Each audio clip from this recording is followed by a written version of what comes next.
You don't realize it's happening. Not at first. Because the person who's manipulating you doesn't show up wearing a mask. They show up wearing a mirror. They reflect what you want to see. They echo what you've longed to hear. They shape themselves into the answer to a question you haven't yet asked aloud. But the truth is much harder to face. The most dangerous manipulations don't come from malice. They come from resonance. You feel drawn to them, safe, understood. But what you're actually feeling is familiarity, not safety. And that familiarity, it's not about them, it's about you. Carl Jung warned us, until you make the unconscious conscious, it will direct your life and you will call it fate. You're not being manipulated because you're weak. You're being manipulated because you're unaware of your own emotional blueprint, the needs, wounds, and longings that you've hidden even from yourself. This is how manipulation truly begins, not in conversation, but in projection. When you carry unhealed beliefs, like, I'm not lovable unless I'm useful, you don't just attract people who reflect that belief. You submit to them. You overextend. You justify red flags. You rationalize disrespect. Because somewhere deep down, it feels familiar. People don't control you with force. They control you with your own self-image. The manipulator doesn't have to convince you they're trustworthy. They just have to echo the story you already tell yourself. I don't deserve more. This is just how love works. I must have done something wrong. It's never just about the other person. It's about what you refuse to see in yourself and the parts of you that others can easily exploit. That's why you need to ask yourself, where am I emotionally starved? What part of me is desperate to feel seen? What am I projecting onto this person? Because until you do, you will confuse manipulation with connection. Jung believed that relationships were not accidents. They were sacred spaces where our inner material rises to the surface. You don't just fall into manipulation. You're unconsciously pulled toward the people who expose your wounds. The manipulator is only dangerous because they wear the costume of your unmet need. So what do? You begin with the mirror, not the manipulator. You begin by seeing what in you allowed this dynamic to feel normal. You begin by making peace with the parts of you that were longing to be chosen, even if it meant being used. Because the moment you see your own pattern is the moment it starts to lose its grip.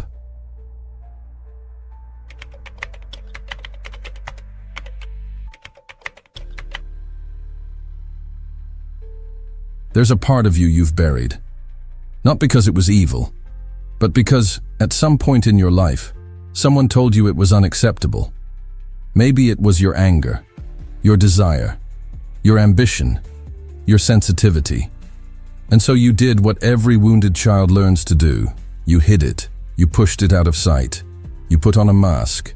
You became the version of yourself that others would tolerate. Carl Jung called this the shadow, the parts of ourselves we repress, deny, or disown. But here's what most people never realize. What you suppress in yourself doesn't disappear. It waits in the dark to control you. The shadow doesn't vanish.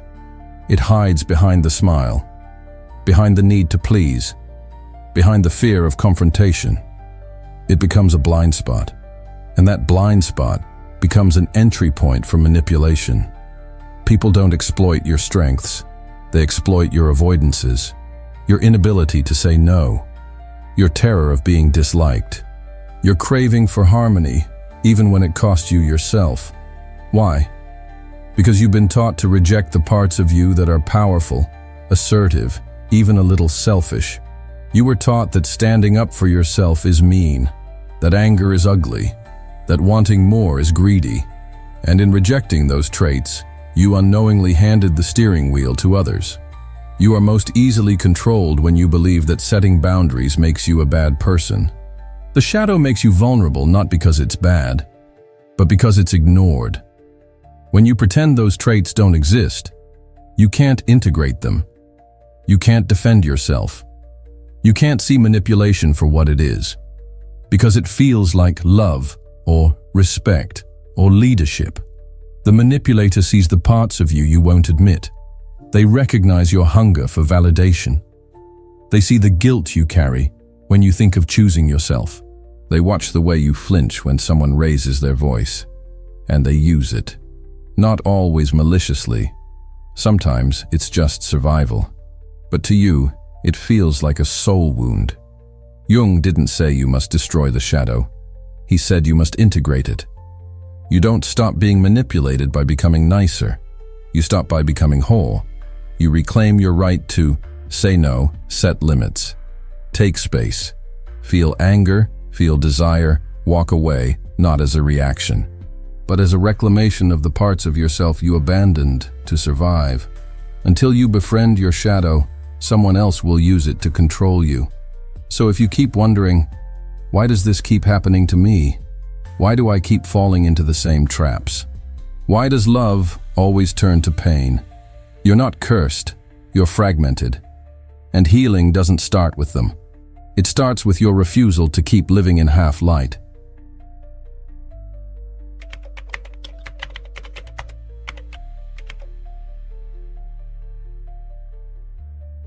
We like to think people manipulate us through charm, through cleverness, through force of personality. But that's not quite true. What actually makes manipulation work is precision. And no one can be precisely manipulated unless there's a handle already installed. That handle is called a complex. Carl Jung defined complexes as emotionally charged clusters of memory, belief, and trauma that operate like hidden programs in the psyche. They were not just thoughts, they were reflexes. You say, "I'm fine," when you were deeply hurt. You overcompensate when you feel invisible. You beg for closeness after being discarded. You're not deciding to do these things. You're being activated. The manipulator doesn't create your wounds. They locate them. They feel around your emotional body, looking for the soft spots, the open wounds, the unhealed stories. And when they find a complex, like abandonment, rejection, shame, or failure, they press on it, softly at first, then consistently, until you start reacting instead of choosing. Here's how it works. If you have a rejection complex, they'll withdraw affection to make you chase them. If you have an abandonment complex, they'll go silent just long enough to make you anxious. If you have a shame complex, they'll subtly criticize you until you start apologizing for existing. And you won't even realize it's happening. Because it feels like a familiar emotional script. It feels like your childhood. It feels like every relationship where you tried to earn love by sacrificing yourself. The manipulator doesn't even need to understand psychology. They just need to sense your emotional language. And some people, especially those who learn survival through control, are masters of reading emotional energy. They don't ask, "What are your wounds?" They ask silently, "What makes you flinch? What shuts you down? What are you still trying to prove?" You are not controlled by others. You are controlled by the parts of yourself you won't acknowledge. That's the tragedy of being manipulated. It's not always about power. It's often about your own fragmentation. The manipulator just learns how to dance with your disconnection. But here's the turning point. You can't remove your complexes. You can only make them conscious. Because when a wound is seen, when a story is owned, when a reflex is interrupted, it loses its grip. So start there. Name the stories that still hurt. Write the memories you've tried to forget. Interrupt the reflex that says, "I'm the problem." Stop believing that love must feel like survival. Because it's not about them anymore. It's about who you are when they're not around, and who you become when your story is no longer being used against you. Every manipulative relationship is a mirror. Not of your weakness, but of your unresolved pain. You don't need to fix your past to stop being controlled. You need to recognize it. And stop handing the blueprint of your pain to people who don't know how to hold it gently.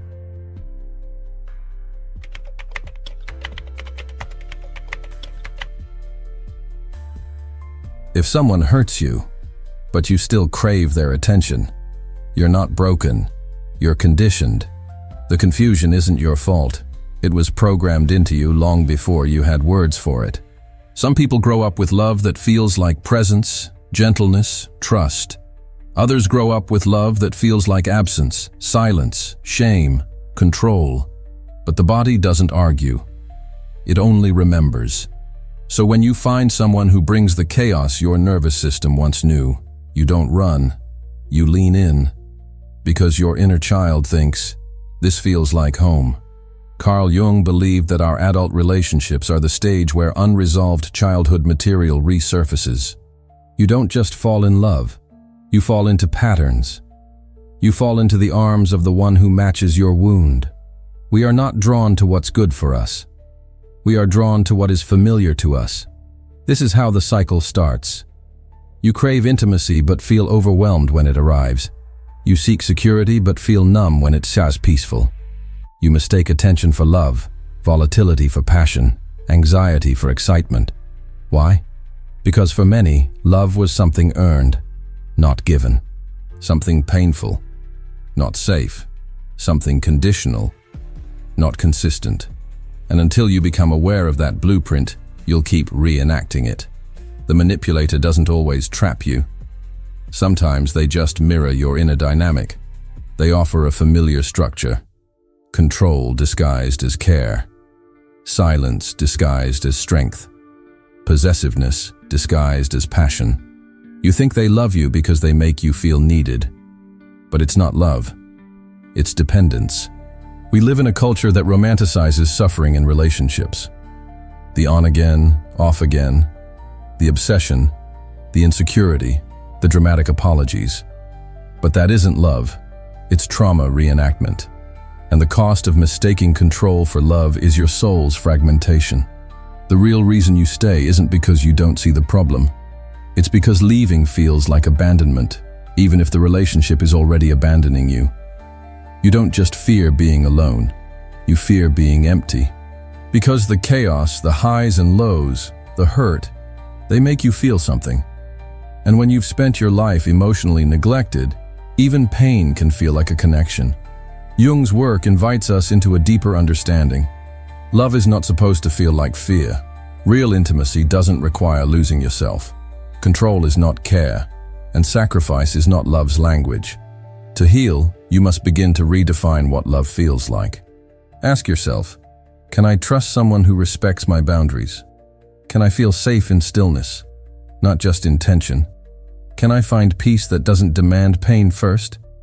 Because the moment you stop confusing love with control, you stop attracting the ones who use it to dominate you. Control thrives where self-worth has not been rooted, and that's where it begins, not with running away from people, but with running toward yourself. The part of you that finally refuses to settle for scraps of affection dressed up as devotion.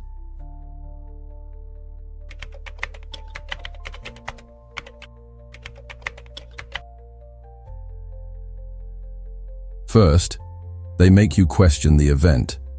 Then they make you question your reaction. And finally, they make you question your sanity. That's gaslighting.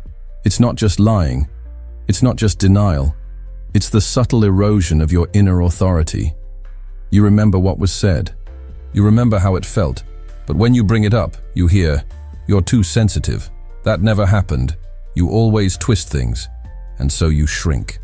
Carl Jung called this psychic fragmentation, when the self begins to split in response to emotional manipulation.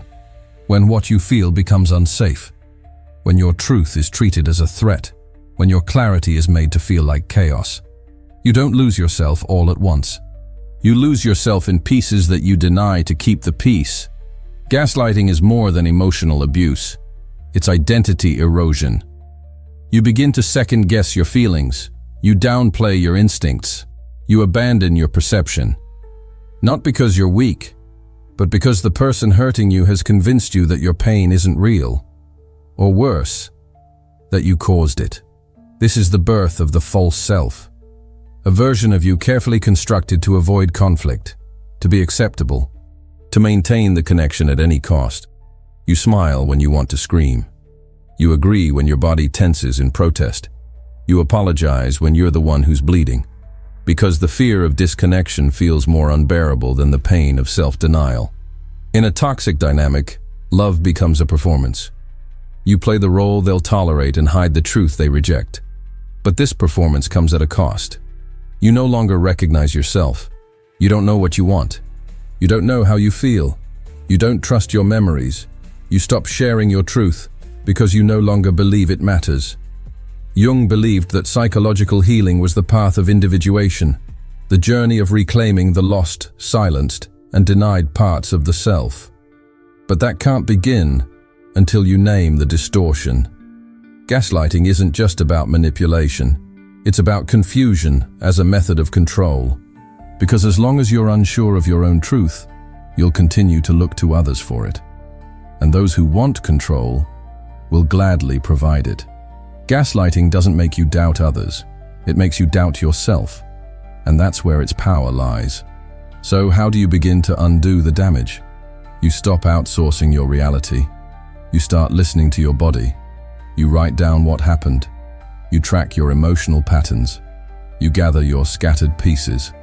You trust that your discomfort is evidence, not delusion. And most of all, you remember that if someone consistently makes you feel small, it's not because you are. It's because they need you to feel that way in order to keep their position of power. Healing means coming home to your own perception and protecting it like your life depends on it. Because in many ways, it does. The most radical act of self-love is to believe yourself again.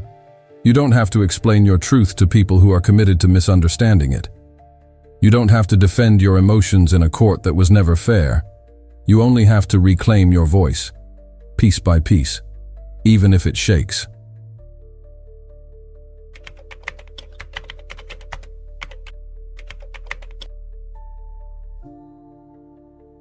You want to get away from them. You want distance, silence, space to breathe. And maybe you've left them, changed your number, moved cities, blocked their name. But something still feels off, like they're still in your head, still in your nervous system, still narrating your worth. That's because freedom isn't just external, it's internal. And until you reclaim the parts of you that they fractured, you're still not truly free. Carl Jung believed that the goal of life wasn't to be good. It wasn't to be liked. It wasn't even to be healed. The goal was wholeness. And wholeness only comes through the sacred process of individuation. You are not meant to be a replica of anyone else's expectations. You are meant to become yourself, fully. Individuation is the spiritual act of collecting your soul fragments. It's the path of taking back your voice, meeting your shadow, reclaiming your emotions, owning your complexity, and no longer needing others to approve of your truth. It's not a quick process. It's not a comfortable one, but it's the only one that liberates you from being emotionally hijacked. Because when you become whole, you stop leaking your power into the hands of manipulators. They can't exploit what you've made peace with. They can't weaponize what you've integrated. They can't bait you if you've stopped outsourcing your validation. The less you need others to define you, the harder you are to control. So where do you begin? You begin in silence. Not the silence of repression, but the silence of listening to the self beneath the performance. You ask, what am I pretending not to feel? What did I abandon to be loved? Who am I when I'm no longer trying to be understood?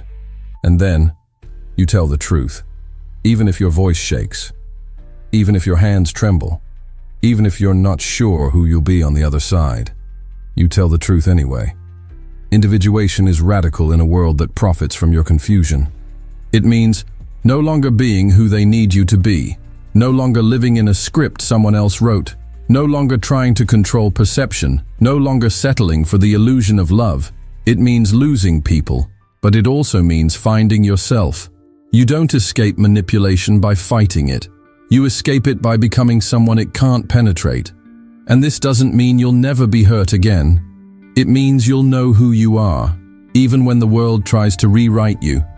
It means you'll recognize the mask before it seduces you. You'll notice the red flag before you fold it into a heart. You'll stand in your center, even when someone tries to shake the ground. Because freedom isn't the absence of pain. It's the presence of clarity. And once you become whole, no one can take that from you again. They stopped controlling you the moment you remembered you were never theirs to fix. This is the end of manipulation. Not in the world, but in you. You no longer hand out keys to locked doors. You no longer explain your boundaries. You no longer confuse survival with love. You are no longer a mirror. You are no longer a mask. You are no longer available for half light, half love, half truth. You are whole. And that, more than anything, is what breaks the cycle.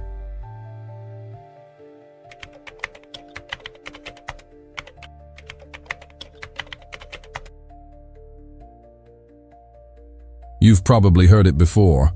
Knowledge is power. But in the realm of psychological manipulation, awareness is freedom. Not aggressive power, not controlling power, but the quiet, sovereign strength of seeing clearly. Manipulation thrives in the shadows, in emotional fog, in unconscious patterns, in confusion masquerading as connection. That's why Carl Jung warned us. Until you make the unconscious conscious, it will direct your life and you will call it fate. When you are unaware of your patterns, you repeat them. When you don't know your wounds, others will press them. When you can't see the game, you become a piece in it. But something shifts the moment you see. You stop taking the bait. You stop performing for approval. You stop believing that love is meant to hurt. You begin to witness how your reactions were programmed, how your guilt was manufactured, how your worth was always yours to begin with. And in that witnessing, you reclaim your life. Awareness doesn't stop the pain. It stops the illusion that you are the pain. This doesn't mean you'll never be deceived again. It means you'll recognize the taste of manipulation before you swallow it. It means you'll pause before explaining yourself to someone who's committed to misunderstanding you. It means you'll breathe before reacting to a message designed to provoke you. It means you'll listen to your body and trust it, even when your mind is still unsure. Because now, you know the signs. You know the cycle. You know the cost of silence. And you know the way out. Once your eyes adjust to the truth, you'll never beg for the lie again. The most dangerous person in a manipulator's life is the one who sees through them. Not because you confront them with rage, but because you no longer participate in the game. You no longer feed the drama. You no longer dance around their moods. You no longer confuse attention with affection. You've become aware. And that awareness is your emancipation. So you don't need revenge. You don't need permission. You don't need them to apologize. You only need this, to stand in your truth and not move. This is how the cycle ends. Not when they change, but when you do. Not when the world becomes safer, but when your inner world becomes clearer. That's where the power is. Not in controlling others, but in no longer being controlled. Clarity is the quietest revolution. It doesn't scream. It simply refuses to play. With that, the story closes. Not in dramatic escape, but in sacred return. To your voice, to yourself, to your sovereignty. Awake, aware, untouchable.